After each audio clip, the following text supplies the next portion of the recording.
Good afternoon, everybody. I want to begin by just thanking all the state, local, and federal officials who have responded magnificently to this tragedy. Governor Hickenlooper, who has already been dealing with a range of natural disasters here in the state, has been an extraordinary example of strength. The mayor, who has only been on the job 7 months and obviously has responded with great strength and leadership. The police chief, who we had an opportunity to speak over the phone. Chief Oates has been dealing with as difficult a set of circumstances as any law enforcement officer deals with. And he and his officers have done everything right, by the book, with great courage and great determination. And so we are very proud of them, and I think I speak for the entire congressional delegation who is here as well. Scripture says that he will wipe away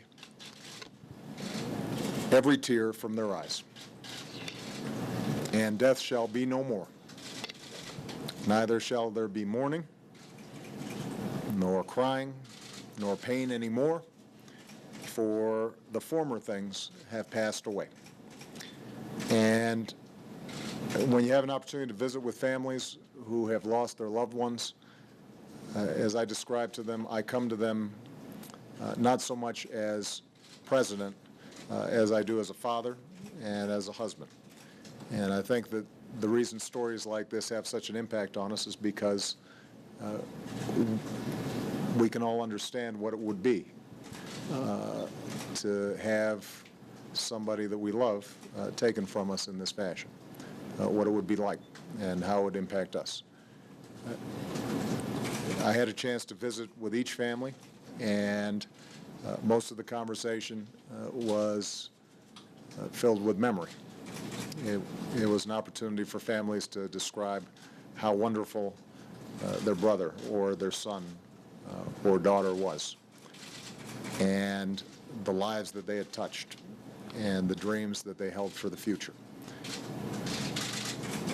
I confessed to them that words are always inadequate in these kinds of situations, but that my main task was to serve as a representative of the entire country and let them know that we are thinking about them at this moment and will continue to think about them each and every day, and that the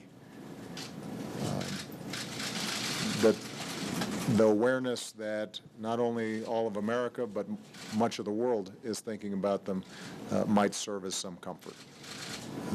I also tried to assure them that although the perpetrator of this evil act has received a lot of attention over the last couple of days, that attention will fade away.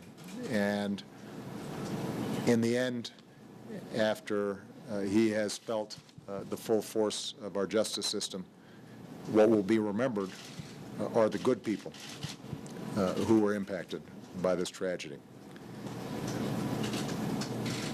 And I also had a chance to give folks some hugs and to shed some tears, but also to share some laughs as they remembered the wonderful lives that these men and women represented.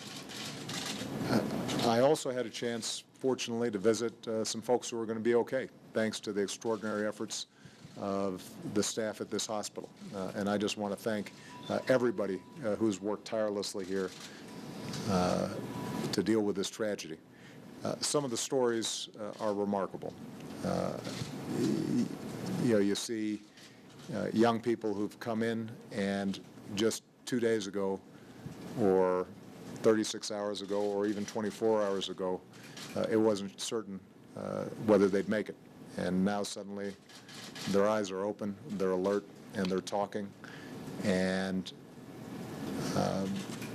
it reminds you that even in the darkest of days, you know, life continues, and people are strong, and people bounce back, and people are resilient.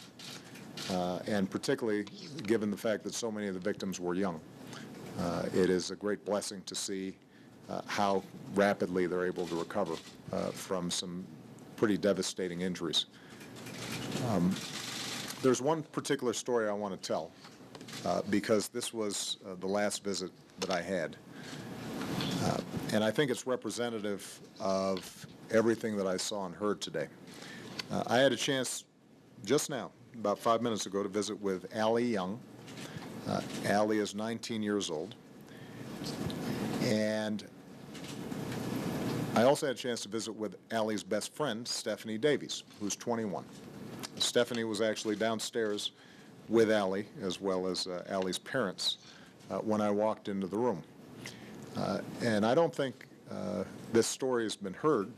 At least I hadn't read it yet, but I wanted to share it with you. When the gunman initially came in and threw the canisters, he threw them only a few feet away from Allie and Stephanie, who were sitting there watching the film. Allie stood up, seeing that she might need to do something, or at least warn the other people who were there, and she was immediately shot. And she was shot in the neck, and it punctured a vein, and immediately she started spurting blood. And apparently, as she dropped down on the floor, Stephanie, 21 years old, had the presence of mind to drop down on the ground with her, pull her out of the aisle, place her fingers over where Allie had been wounded, and applied pressure the entire time while the gunman was still shooting. Allie told Stephanie she needed to run. Stephanie refused to go. Instead, actually, with her other hand, called 911 on her cell phone. Once the SWAT team came in, they were still trying to clear the theater. Stephanie then, with the help of several others, carries Allie across 2 parking lots to where the ambulance is waiting. And because of Stephanie's timely actions, I just had a conversation with Allie downstairs, and she is going to be fine. I don't know how many people at any age would have the presence of mind that Stephanie did, or the courage that Allie showed. And so, as tragic as the circumstances of what we've seen today are, as heartbreaking as it is for the families, it's worth us spending most of our time reflecting on young Americans like Allie and Stephanie, because they represent what's best in us, and they assure us that out of this darkness, a brighter day is going to come. To the entire community of Aurora, the country is thinking of you. I know that there's going to be a vigil and an opportunity for everybody to come together. And I hope that all those who are in attendance understand that the entire country will be there in prayer and reflection today. So thank you.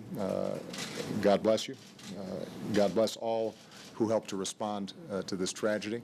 And I hope that over the next several days, next several weeks, and next several months, we all reflect on how we can do something about some of the senseless violence that ends up marring this country, but also reflect on all the wonderful people who make this the greatest country on earth.